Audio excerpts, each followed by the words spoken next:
बहुत सारे traders influencers Indian markets को छोड़ रहे हैं। ट्रेडिंग एक ऐसा प्रोफेशन है जिसमें ऑलरेडी सक्सेस के चांसेस थोड़े कम होते हैं। आप एक्सपेक्ट करते हो कि भाई गवर्नमेंट थोड़ा सपोर्ट कर दे, जो एक्सचेंजेस है वो थोड़ा सपोर्ट कर दे। उसके बाद सेबी ने क्या किया, जो अपनी डेली एक्सपायरीज थी उसको बंद कर दिया। अब जब ये रूल आया तो ऑब्वियस सी बात है सारे इन्फ्लुएंसर्स जो यूट्यूबर्स हैं जिनकी अच्छी रीच है, और हिपोक्रेसी की बात ये है कि जो सेबी का पहले पॉइंट ऑफ व्यू था डेली एक्सपायरीज को लाने का, कि सेबी तो हमेशा बोलती है कि मुझे रिटेल ट्रेडर्स को प्रोटेक्ट करना है। सो लास्ट ईयर सितंबर में सेबी का एक सर्कुलर आया जिसमें सेबी ने कहा कि जितने भी इन्फ्लुएंसर्स हैं, यूट्यूबर्स हैं, सभी के रेवेन्यूज बहुत ड्रास्टिकली इंपैक्ट हुए। मेजॉरिटी जो क्रिप्टो कंपनीज थी उनको इसके बारे में पता था और उन्होंने इसको एज एन अपॉर्चुनिटी देखी, क्योंकि क्रिप्टो रेगुलेटेड मार्केट नहीं है, फॉरेक्स तो बिल्कुल इलीगल है। तो वजीर जो कि इंडिया का one of the biggest crypto exchange था, उसने हाल ही में 2000 से 3000 करोड़ का स्कैम कर दिया। ये डिसाइड करेगा ट्रेडर्स की फ्यूचर के बारे में।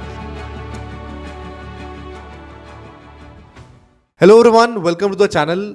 आज का वीडियो काफी इंपॉर्टेंट है क्योंकि आज के वीडियो में हम लोग बात करने वाले हैं कि क्यों बहुत सारे ट्रेडर्स इन्फ्लुएंसर्स इंडियन मार्केट्स को छोड़ रहे हैं एंड वो क्रिप्टो और फॉरेक्स मार्केट्स की तरफ जा रहे हैं। ये वीडियो इसलिए इंपॉर्टेंट है क्योंकि ये डिसाइड करेगा ट्रेडर्स की फ्यूचर के बारे में। क्या आपको फ्यूचर में ट्रेडिंग परसू करना चाहिए? क्या इंडियन मार्केट्स में ट्रेडिंग डेड तो नहीं हो रहा है? और इस वीडियो को हम लोग दो पार्ट में डिवाइड करने वाले हैं। एक तो रियल प्रॉब्लम्स पर बात करेंगे और एक हिडन रियलिटी पे बात करेंगे कि जो इन्फ्लुएंसर्स ट्रेडर्स आपको इंडियन मार्केट छोड़ते हुए जा रहे हैं वो इसलिए नहीं छोड़ रहे हैं बिकॉज इंडियन मार्केट डेड हो रहा है। उसके पीछे एक बहुत बड़ा हिडन रियलिटी जो कि आपसे छुपाया जा रहा है। तो इस वीडियो को पूरा देखिएगा, एंड देखिएगा। अगर आप चैनल पर नए हैं जरूर चैनल को सब्सक्राइब करें एंड बिना किसी देरी के फ्रेंड्स वीडियो को स्टार्ट करते हैं। सबसे पहले बात करते हैं रियल प्रॉब्लम्स के बारे में। देखिए, जब आप ट्रेडिंग करते हो ना, ट्रेडिंग एक ऐसा प्रोफेशन है जिसमें ऑलरेडी सक्सेस के चांसेस थोड़े कम होते हैं। प्रोबेबिलिटी हमेशा आपके अगेंस्ट होती है। आपको ऑड्स के अगेंस्ट जाके मार्केट में पैसा बनाना होता है।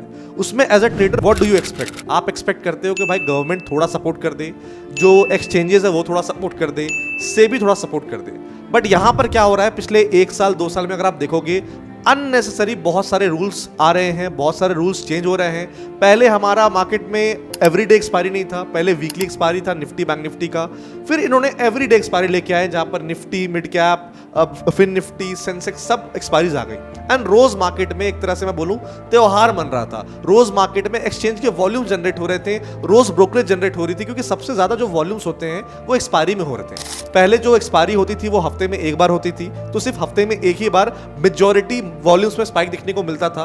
जब रोज एक्सपायरी हो गई तो रोज वॉल्यूम्स बढ़ रहे थे और उसके चक्कर में ट्रेडिंग में फालतू के स्पाइक्स, फ्रीक ट्रेड्स बढ़ रहे थे। उसके बाद सेबी ने क्या किया, जो अपनी डेली एक्सपायरीज थी उसको बंद कर दिया एंड निफ्टी का एक्सपायरी रखा और सेंसेक्स का एक्सपायरी रखा, बैंक निफ्टी की एक्सपायरी को हटा दिया। एंड अगर मैं आपको बात करता हूं बैंक निफ्टी की एक्सपायरी, तो बैंक निफ्टी की एक्सपायरी तब से है जब निफ्टी की एक्सपायरी भी इंट्रोड्यूस नहीं हुई थी।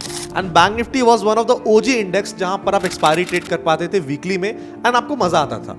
तो जितने भी बैंक निफ्टी वाले ट्रेडर्स थे जो कि सालों से बैंक निफ्टी में ट्रेडिंग कर रहे हैं एंड जो भी उनके सेटअप्स है, स्ट्रैटेजीज हैं वीकली एक्सपायरी के अकॉर्डिंग, उन सबका सत्यानाश हो गया।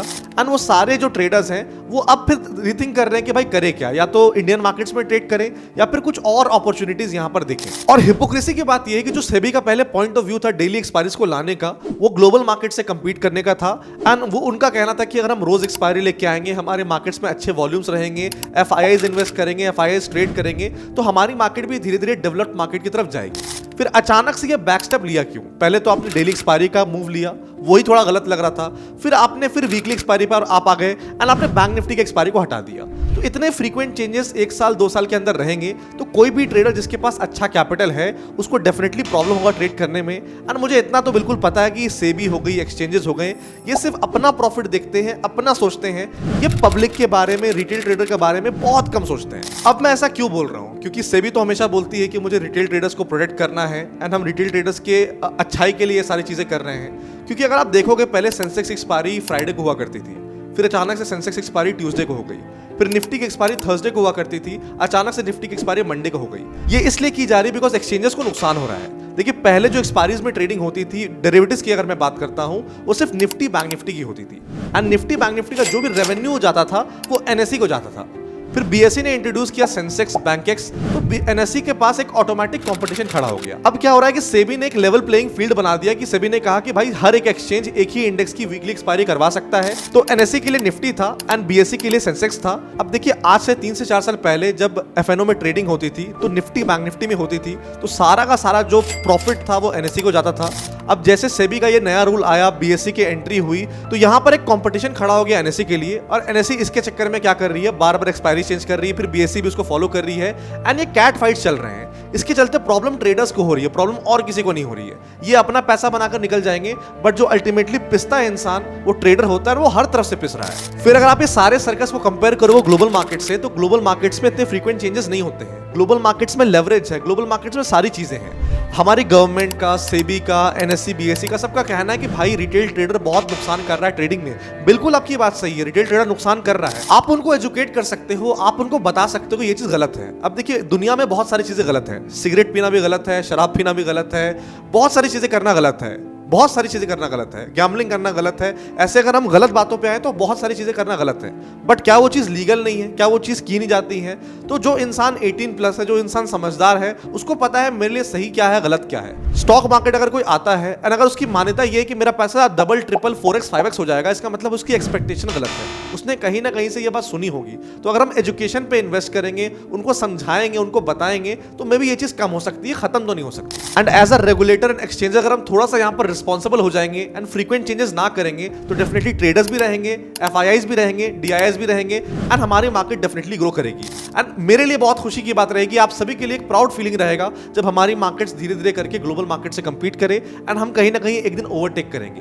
बट ये करने के लिए स्टेबिलिटी बहुत जरूरी है। चलिए ये सब तो मेन पॉइंट्स थे, पेन पॉइंट्स थे, जिसके चलते बहुत सारे ट्रेडर्स इंडियन मार्केट से हट रहे हैं और क्रिप्टो और फॉरेक्स की तरफ जा रहे हैं। बट मैं एक और आपको हिडन रियलिटी बता रहा हूं, जिससे मेजॉरिटी इन्फ्लुएंसर्स आपको दिख रहे होंगे क्रिप्टोज में, फॉरेक्स में, क्रिप्टो लाइव्स, फॉरेक्स लाइव्स में। पहले आप देखोगे ये स्टॉक मार्केट पे कंटेंट बनाते थे, बट अचानक से ये स्विच हो गए क्रिप्टो में, फॉरेक्स में। सभी अगर स्विच हो गए तो इसका मतलब ऐसा नहीं है कि ये सभी के सेम रीजंस हैं। देखिए एक बात तो मैं बहुत ही ऑनेस्टली आपको बताऊंगा और बहुत ही कॉन्फिडेंटली बता सकता हूं, क्योंकि मैं भी इसी इंडस्ट्री का पार्ट हूं, कि जितने भी यूट्यूबर्स आप देखते हो, इन्फ्लुएंसर्स आप देखते हो, जो कि अपने आप को सो कॉल्ड ट्रेडर बताते हैं, 90% are not profitable and 90% do not trade. अब आप मेरी एक्यूरेसी और मेरे बारे में पूछोगे तो मेरा वेरीफाइड पैनल आपको डिस्क्रिप्शन बॉक्स में मिल जाएगा, और मैं जो भी चीज शेयर करता हूं बहुत ही ऑनेस्टली एंड ट्रांसपेरेंटली शेयर करता हूं। सो जैसा मैंने बताया कि ये जो इन्फ्लुएंसर्स हैं, ये जो यूट्यूबर्स हैं, इनकी मेन कमाई ट्रेडिंग से नहीं है, तो इनकी मेन कमाई आपसे है। अब देखिए आपसे कमाना कोई गलत बात नहीं है। कोई इंसान अगर मेहनत कर रहा है, कंटेंट बना रहा है,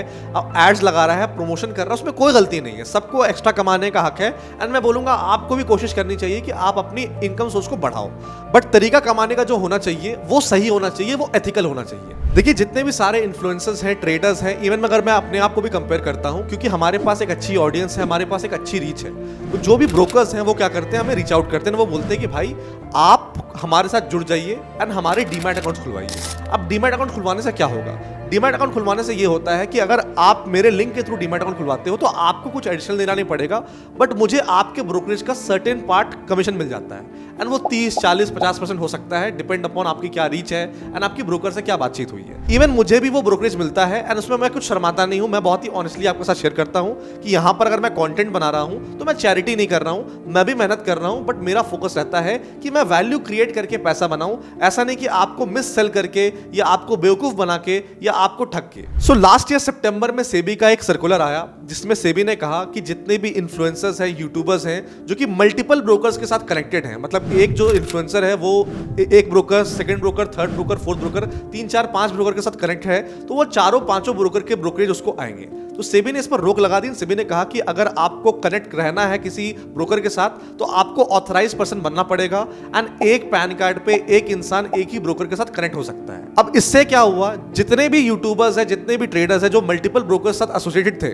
अगर मैं अपने आप की बात करता तो मैं भी था उसमें, सभी के रेवेन्यूज बहुत ड्रास्टिकली इंपैक्ट हुए एंड सभी के रेवेन्यूज कहीं ना कहीं गिर गए। अब जब ये रूल आया तो ऑब्वियस ही बात है सारे इन्फ्लुएंसर्स जो यूट्यूबर्स हैं, जिनकी अच्छी रीच है, सबको एक झटका पड़ा, सबका रेवेन्यू सोर्स कहीं ना कहीं कम हुआ, बंद हो गया, तो उनको एक इनकम सोर्स का अपॉर्चुनिटी चाहिए था। एंड उस टाइम पे क्रिप्टो मार्केट्स भी काफी अच्छा कर रहे थे, क्रिप्टो मार्केट्स भी बूम कर रहे थे, तो मेजॉरिटी जो क्रिप्टो कंपनीज थी उनको इसके बारे में पता था और उन्होंने इसको एज एन अपॉर्चुनिटी देखी एंड जितने भी इन्फ्लुएंसर्स है, यूट्यूबर्स है, सबको रीच आउट किया एंड वहां पर उनको कहा कि भाई आप हमारे साथ जुड़ जाओ, अकाउंट खुलवाओ, हम आपको फायदा दिखाएंगे।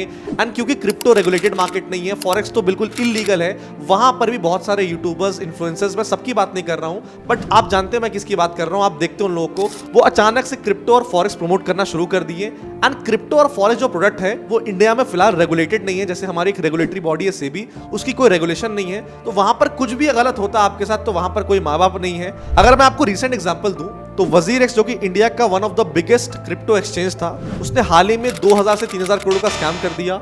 जितने भी लोगों के पैसे थे वहां फंस गए। एंड लोग अब गवर्नमेंट पर आस लगा रहे हैं, गवर्नमेंट सिर्फ आपसे टैक्स ले रही है, गवर्नमेंट कुछ करेगी नहीं, क्योंकि वहां पर कोई रेगुलेटरी बॉडी है नहीं। तो जहां पर रेगुलेटरी बॉडी नहीं है, जहां पर रूल्स रेगुलेशन नहीं है, वहां पर अगर आप पूरा अपना इनकम सोर्स डाल के वहां पर ट्रेडिंग कर रहे हो तो आप खुद सोचो कि आप कहां जा रहे हो। प्लस ट्रेडिंग में हम लोग टैक्सेस की बात करते हैं और बड़ी बड़ी चीजें बात करते हैं, बट ट्रेडिंग में एक फायदा यह है कि मान लो अगर आपको नुकसान भी होता है तो आप अपने एफएनओ के लॉस को या स्टॉक के लॉस को कैरी फॉरवर्ड कर सकते हो एंड उसको सेट ऑफ कर सकते हो। बट अगर आप क्रिप्टो में ट्रेडिंग कर रहे हो, फॉरेक्स में ट्रेडिंग कर रहे हो, अगर आपको एक फाइनेंशियल ईयर में लॉस हो गया तो आप उसको कैरी फॉरवर्ड नहीं कर सकते हो, आपको लॉस लेना ही पड़ेगा। सो ये अपॉर्चुनिटी क्रिप्टो कंपनीज ने देखी एंड क्रिप्टो कंपनीज ने बड़े बड़े पैसे ऑफर करना शुरू किए यूट्यूबर्स को, छोटे से लेकर बड़े यूट्यूबर्स को, कि आप हमारे कंपनी को प्रमोट कीजिए, हमारे लिंक के थ्रू अकाउंट खुलवाइए, हम आपको 60%, 70%, 90% तक का ब्रोकरेज देंगे। एंड क्रिप्टो में जो ब्रोकरेज है वो स्टॉक ब्रोकर से भी बहुत ज्यादा होता है, इसीलिए जितने भी यूट्यूबर्स हैं, मेजॉरिटी यूट्यूबर्स क्या हुए, वो क्रिप्टो और फॉरेक्स की तरफ शिफ्ट हो गए। वो क्रिप्टो स्ट्रीमिंग करना स्टार्ट कर दिए, क्योंकि अब स्टॉक मार्केट पे स्ट्रीमिंग करना अलाउड नहीं है, वो फॉरेक्स पे स्ट्रीमिंग करना स्टार्ट कर दिए। एंड वो आपका ब्रेन वॉश करना शुरू कर दिया कि यार इंडियन मार्केट अच्छा नहीं है, इंडियन मार्केट से हटो, क्रिप्टो एंड फॉरेक्स में आओ, वहां पर आपका पैसा बनेगा। सो कोई आपको ये बोल रहा हो कि अगर आप मेरे अकाउंट से डीमैट अकाउंट खुलवाओगे तो मैं आपको क्रिप्टो फ्री में सिखाऊंगा। कोई बोल रहा है कि भाई मैं फ्री क्लासेस लेने वाला हूं, फ्री कोर्स दे दूंगा क्रिप्टो, बस मेरा डीमैट अकाउंट खुलवाओ। आप समझ रहे हो मैं किसकी बात कर रहा हूं। तो अल्टीमेटली ये क्या हो रहा है, ये अपना पैसा बना रहे हैं एंड उनको भी पता है कि ये चीज सही ही नहीं है आपके लिए, ये चीज बहुत रिस्की है। एंड देखिए क्रिप्टो में भी हो सकता है लोग पैसा बनाते होंगे, बट किसी का पास रिकॉर्ड, किसी का ट्रैक रिकॉर्ड 2-3 साल का होगा, तभी आप उसकी बात सुनोगे, तभी आप उस पर ट्रस्ट करोगे। जितने भी लोग अभी क्रिप्टो या फॉरेक्स कर रहे हैं, अगर आप उनसे उनका 1 साल 2 साल का पीएनएल मांगोगे तो हो सकता है वो फेक स्क्रीनशॉट आपको दे देंगे, बट वो लाइव अकाउंट खोल के आपको दिखा नहीं सकते हैं। 90% तो डेमो अकाउंट आपको दिखा देंगे एंड उसमें बड़ी बड़ी बातें करेंगे। सो अल्टीमेटली अगर मैं बोलूं आपसे तो यूट्यूब पर कोई किसी का सगा नहीं है, सब अल्टीमेटली पैसे के पीछे है, पैसे बनाने के पीछे है। उनको नहीं फर्क पड़ता कि उससे आपका फायदा है, आपका नुकसान है। आपका फायदा हो गया तो ठीक है, बट मोस्ट लाइकली केस में आपका नुकसान ही होता है। तो किसी पे भी अंधा ट्रस्ट मत कीजिए, किसी पे भी अंधा भरोसा मत कीजिए, इवन मेरे पे मत कीजिए। लेकिन मेरी कोशिश रहती है कि मैं आपको वही चीज प्रमोट करूं जो कि मैं यूज करता हूं, या तो वो चीज जेन्युइन है। मेरे पास भी बहुत सारे ऑफर्स हैं कि आपको क्रिप्टो स्ट्रीमिंग करना पड़ेगा, हम आपको बहुत पैसे देंगे, फॉरेक्स स्ट्रीमिंग करना पड़ेगा, बहुत पैसे देंगे, बट अल्टीमेटली क्या है, अल्टीमेटली मेरे लिए इंपॉर्टेंट है कि मुझे पैसे बनाने हैं, मुझे बहुत पैसे बनाने हैं, बट मुझे एथिक्स के साथ पैसा बनाना है। मैं अगर आपके साथ गलत करूंगा तो आज नहीं तो कल मेरे साथ भी गलत हो सकता है। सो नो डाउट हमारी इंडियन स्टॉक मार्केट में बहुत सारी इरेगुलरिटीज हैं, बहुत सारे प्रॉब्लम्स हैं, बट फिर भी मैं आपको बोलूंगा कि अगर आपको ट्रेड करना तो इंडियन मार्केट्स में ट्रेड कीजिए, नहीं करना तो मत कीजिए। बट अगर आप क्रिप्टो और फॉरेक्स की तरफ जा रहे हैं, वहां पर अंधाधुंध लेवरेज, आपको लेवरेज संभालना नहीं आएगा तो 1-2 ट्रेड 3 ट्रेड में आपको नुकसान हो सकता है एंड पूरा आपका कैपिटल वाइप ऑफ हो सकता है। सो आई होप आपको इस वीडियो से काफी क्लैरिटी मिली होगी एंड एक रियल पिक्चर मिली होगी कि क्यों majority traders, YouTubers Indian market को छोड़ के फॉरेक्स की तरफ, क्रिप्टो की तरफ जा रहे हैं। बहुत छोटी मात्रा में जो ट्रेडर्स हैं उनकी रीजन जेन्युइन है, जो कि first part of the video में मैंने डिस्कस किया, बट जो मेजॉरिटी इन्फ्लुएंसर्स हैं, यूट्यूबर्स हैं, वो जो छोड़ के जा रहे हैं उसके पीछे सिर्फ और सिर्फ पैसा है और कुछ नहीं है। उसमें आपका फायदा नहीं, आपका नुकसान है। बाकी आप अपनी राय कमेंट सेक्शन में जरूर बताइएगा। वीडियो आपको कैसा लगा डेफिनेटली बताइएगा। मैं मिलता हूं आपसे नेक्स्ट वीडियो में। Till then take care, have a good day, love you all.